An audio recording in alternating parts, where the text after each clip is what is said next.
So it has been 1 year. Much has been learnt by everybody, especially by the Indians. The bigger question today is where do we go from here? How prepared are we? Because the way things are between India and Pakistan, we should be ready for some other misadventure. This is a topic for a professional to comment upon, which is why we have invited today one of the most professional military officers that I know of. Air Marshal retired Asim Suleiman is my guest today, one of the most distinguished officers of the Pakistan Air Force. He has served in all important assignments.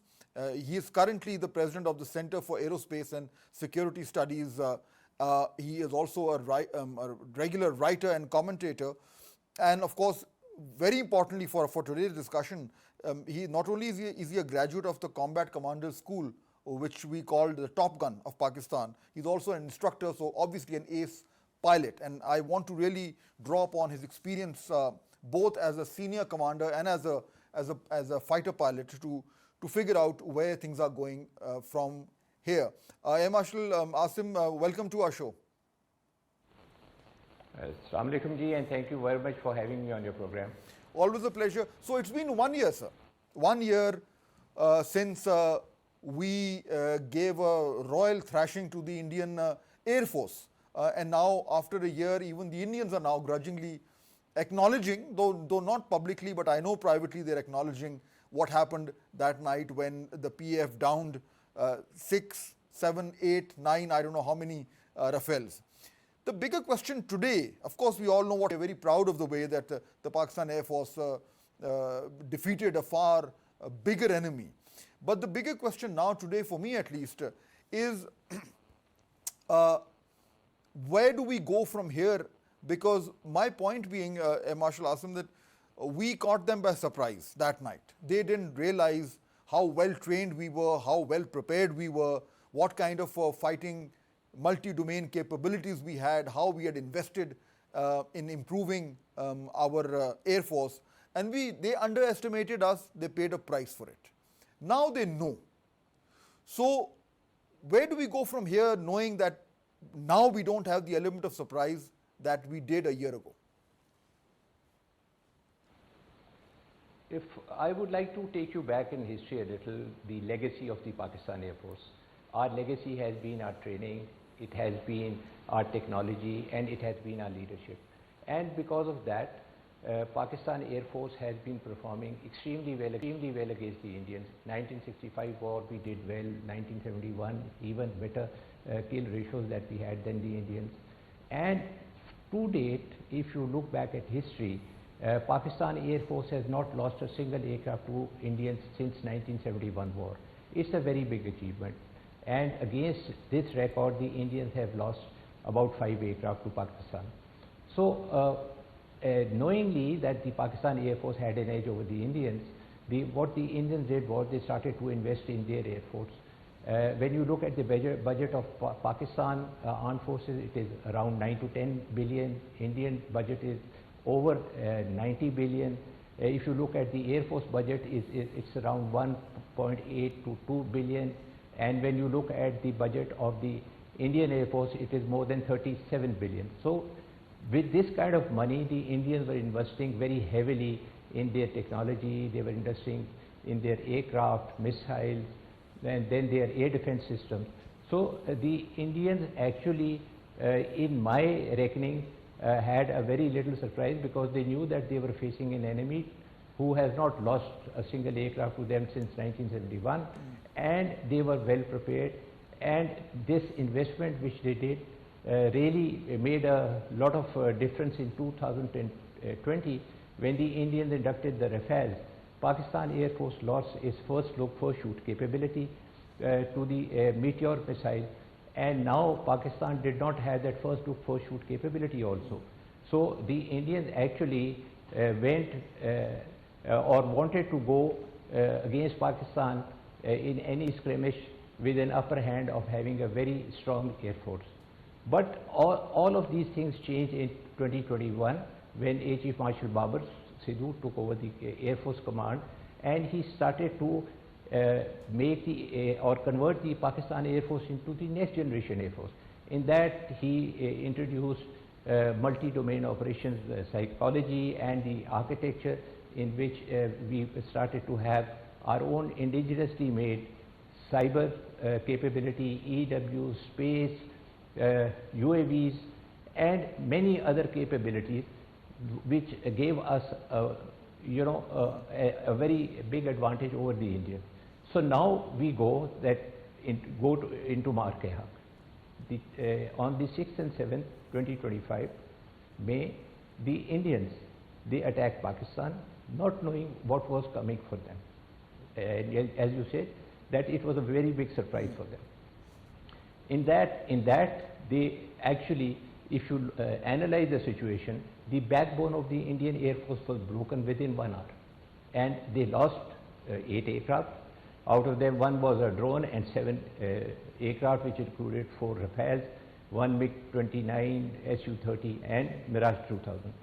Having lost a very large number of aircraft within 1 hour was not a joke. It was something earth-shaking.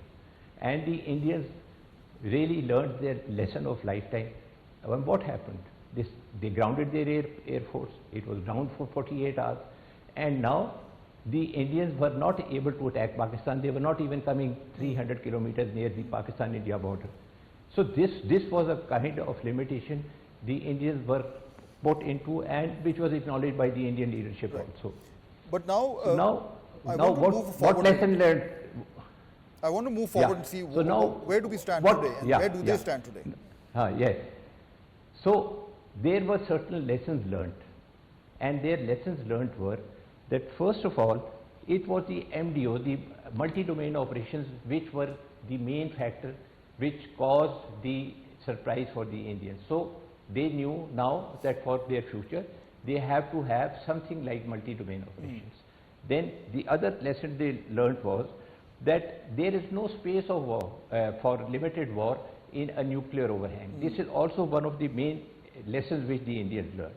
Then the indigenization.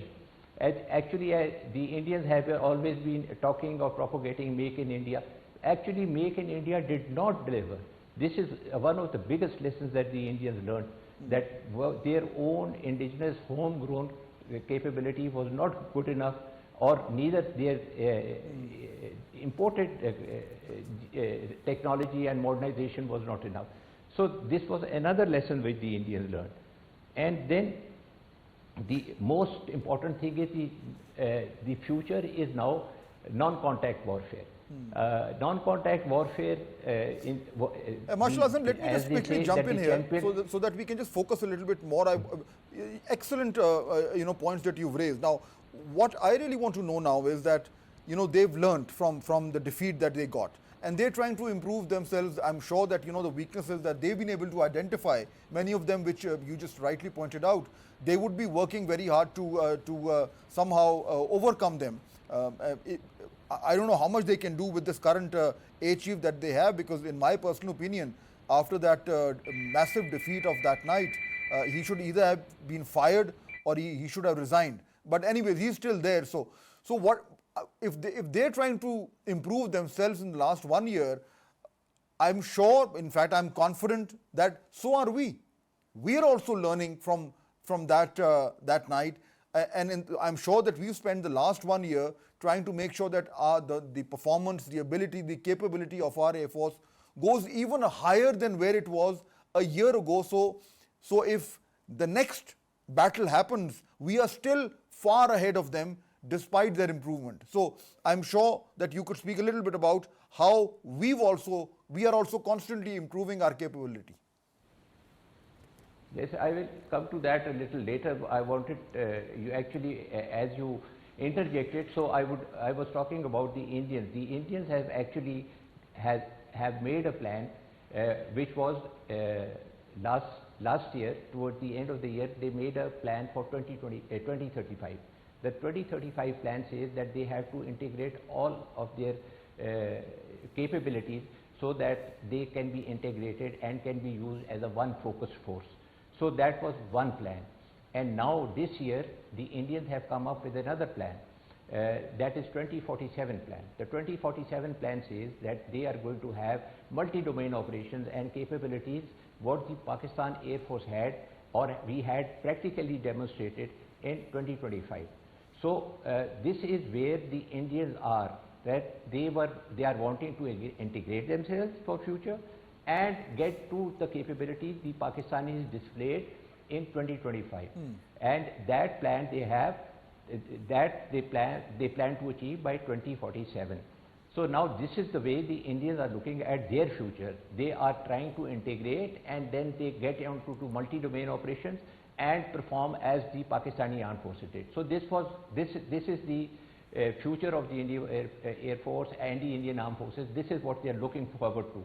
Now we come back to Pakistan. When the war finished on the 10th night and we had the ceasefire in May, the Air Chief got down to his drawing board and he started to work on the 13th of May that now the war is over and we have recovered on our sleep in 1 or 2 days, and now we start to plan for the other war. Now what the Pakistan Air Force is doing is that we are looking at the future, and what we are looking for future is that first of all we are trying to enhance all the capabilities. I will not go into details and probably I cannot mention those over here, but I can tell you that if you look at what we did in our multi-domain operations, first of all we have enhanced our capability for cyber field. I think now we are 2 times or 3 times more well placed as what we were in May 2025. When you look at space, Pakistan as a country and as an Air Force also, we are going to be much more advanced by the end of this year and having our own satellites nationally and within the service also. When you look at EW capability, our EW capability has, I think, quadruplated, and that is a very big plus that we have. Then we have increased the ranges of our UAVs and our drones. So we have that capability also. And then the best thing that has happened to Pakistan Air Force, having a look at what is happening in the Gulf, that the capability to intercept and destroy the UAVs and drones is another field that Pakistan Air Force is venturing into and has successfully ventured actually. So when you look at a complete package for the future, the Air Force is ready. Now coming to the aircraft part of it. Aircraft part of it, we are manufacturing our own aircraft, PFX, the future fighter of the Pakistan Air Force, and we will be able to do extremely well as far as our manufacturing is concerned as compared to the Indians. They have had a history of a failed domestic aviation program. So we have that advantage also. Then we have the J-35, the 5th generation aircraft also coming into the Pakistan Air Force, I think should be by the beginning of next year, which is not very far away. So when you look at the future endeavors that the Pakistan Air Force has, it has a lot of surprises still to come and many capabilities. I'm sorry I'll not be able to share with you, but they are in the pipeline or have been achieved. So I think the Indians still should be keep wondering and should feel scared of us and they should have sleepless nights as far as the preparation of the Pakistan Air Force is concerned. And I can tell you with a lot of confidence that the Air Chief is making all the endeavors to give Indians another surprise. I always keep on joking with my friends that saying that India talks of Sandoor to Pakistan Air Force and the Pakistan Armed Forces have the capability of taking, till Sandoor 3 or 4 very easily. That's very good to know, and I'd like to, on this very hopeful note, I'd like to thank you very much, Air Marshal Asim Suleiman, for joining us and sharing your very valuable analysis. I think Pakistanis will be very interested to know and very happy to know that we are ready and we still have so many more surprises with us. Thank you once again for joining.